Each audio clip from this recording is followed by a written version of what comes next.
Hi everyone, आप सभी को हमारे चैनल में स्वागत है। दोस्तों, आज की इस वीडियो में हम पढ़ने वाले हैं वावेल ई के रूल 4, 5 और 6। जबकि हमने अगले वीडियो में 1, 2 और 3 रूल हमने पढ़ाया था। तो दोस्तों, मेरे इस चैनल को लाइक से सब्सक्राइब करें, मेरे वीडियो के अंत तक बने रहें और बेल आइकन को दबाना ना भूलें ताकि मेरे हर वीडियो का नोटिफिकेशन आपके पास पहुंचे। तो चलिए वीडियो को शुरू करते हैं। वावेल VOWEL वावेल ई के उच्चारण के नियम।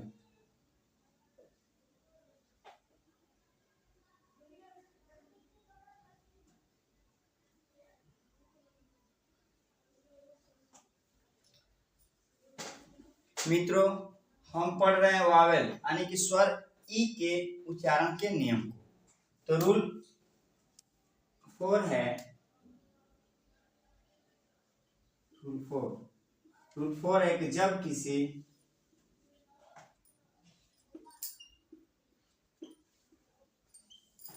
किसी वर्ड WORD वर्ड यानी कि शब्द, जब किसी वर्ड में ई के बाद आर आए तो ई को अ से पढ़ते हैं। ठीक दोस्तों, रूल 4 है कि जब किसी वर्ड में यानी किसी शब्द में वावेल ई, जो वावेल ई है, ई के बाद अगर आर आए तो उस कंडीशन में हम ई को अ से पढ़ते हैं।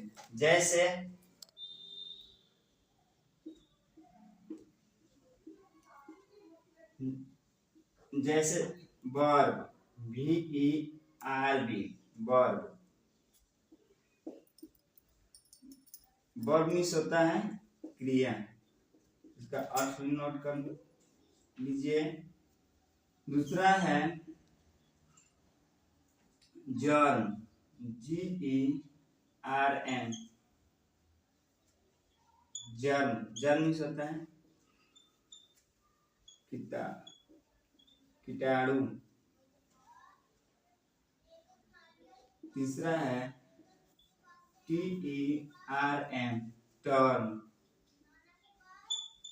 टर्म मीन्स होता है अवधि। ठीक दोस्तों, समझ लेते हैं।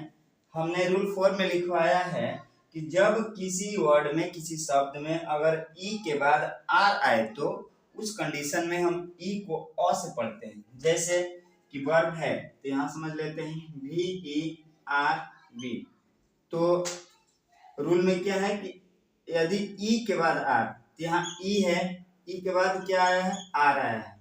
तो यदि ई के बाद आर आए तो उस कंडीशन में हम ई को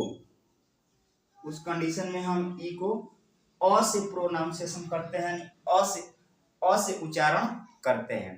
तो जैसे कि हमने यहाँ पे एग्जांपल दिया है, जैसे VERB वर्ब। तो VERB वर्ब, तो अ आ रहा है, उच्चारण करने पे ही क्या आ रहा है, अ आ रहा है, अ का उच्चारण हो रहा है। तो VERB वर्ब मीन्स होता है क्रिया। उसी प्रकार GERM, यहाँ भी ई के बाद आर आया है तो भी हम क्या करेंगे, अ से पढ़ेंगे। तो GERM जर्म मीन्स होता है कीटाणु। TERM टर्म मीन्स होता है अवधि। ठीक, तो दोस्तों अब हम रूल 5 देखेंगे। अगर अभी से नोट करना चाहें तो नोट कर सकते हैं।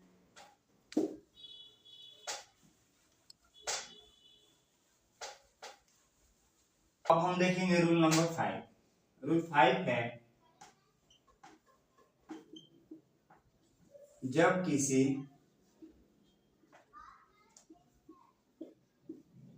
जब किसी वर्ड में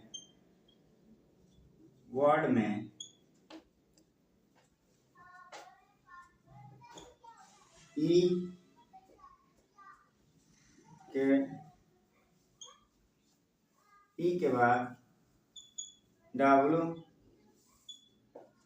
आए तो ई डब्लू को यू से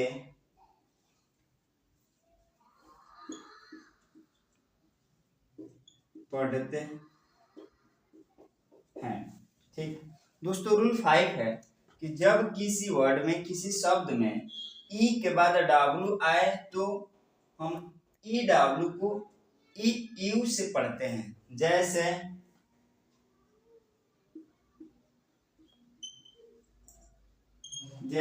D U, D E W,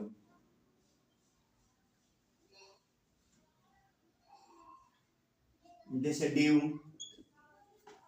due means होता है ओस, dew, F E W, few, few means होता है कुछ,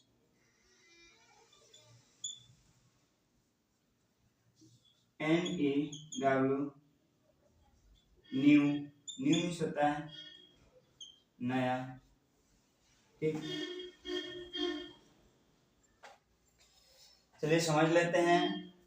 हम रूल 5 लिखवाए हैं कि जब किसी वर्ड में ई के बाद डब्लू आए तो उस कंडीशन में हम ई डब्लू को ई यू से पढ़ते हैं। जैसे कि डी यू, तो यहाँ समझ लेते हैं, जैसे डी ई डब्लू यू, तो ई के बाद डब्लू आया है तो उस कंडीशन में हम ई डब्लू को ई यू से पढ़ते हैं। जैसे कि डी यू उच्चारण करने पे क्या आ रहा है, ई यू आ रहा है, जैसे डी यू, तो डी मीन्स होता है ओस। उसी प्रकार हो गया few, F E W, few, few means होता है कुछ। उसी प्रकार N E W, new, new means नया। तो दोस्तों अगर इसे नोट करना चाहें तो आप नोट कर सकते हैं। रूल 6 है, RULE, रूल 6, जब ई ए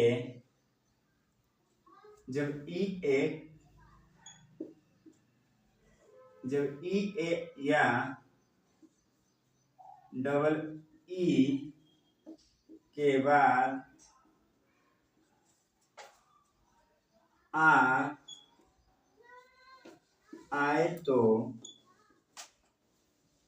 आर आए तो ई ए अथवा डबल ई को ई अ से पढ़ते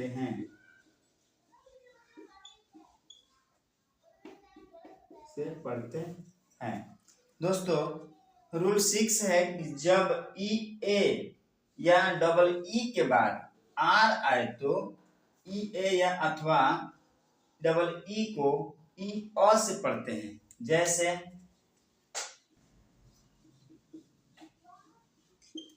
जैसे डी डबल ई आर, ये हो जाएगा डियर, डियर मीन्स होता है हिरन।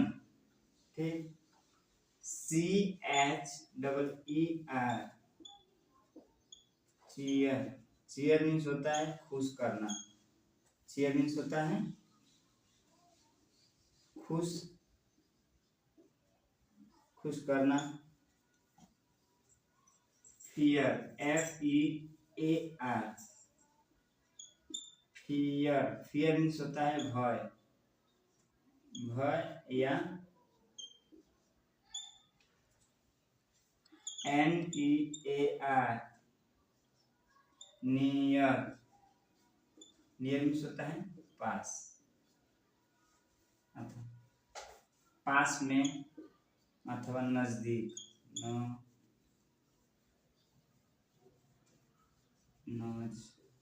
दी। ठीक, चलिए समझ लेते हैं।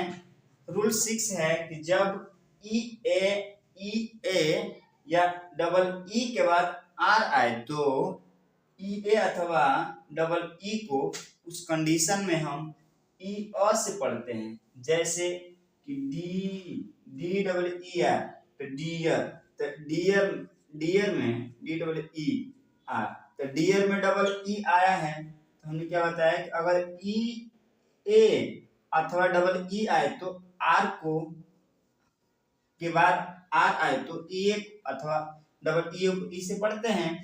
तो जैसे कि डी डबल ई आर, यहाँ पे डबल ई आर है तो डी अ, तो ई अ प्रोनाउंसिएशन करने पे आ रहा है। ठीक, तो डीर हो गया, डियर मीन्स हो गया हिरन। उसी प्रकार C H double E R cheer, तो इसमें भी डबल ई आया है। ठीक, तो चीयर मीन्स होता है खुश करना। अब यहाँ हो गया फियर, तो यहाँ पे एफ ई ए आर, तो यहाँ भी इसमें क्या है ई ए आया है। बात क्या कर रहे हैं हम ई ए के। ठीक, तो यहाँ भी ई ए आया है तो उस कंडीशन में भी हम इस डबल ई को ई अ से पढ़ते हैं।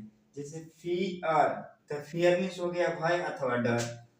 Near, N E A R, near means होता है पास में अथवा नजदीक।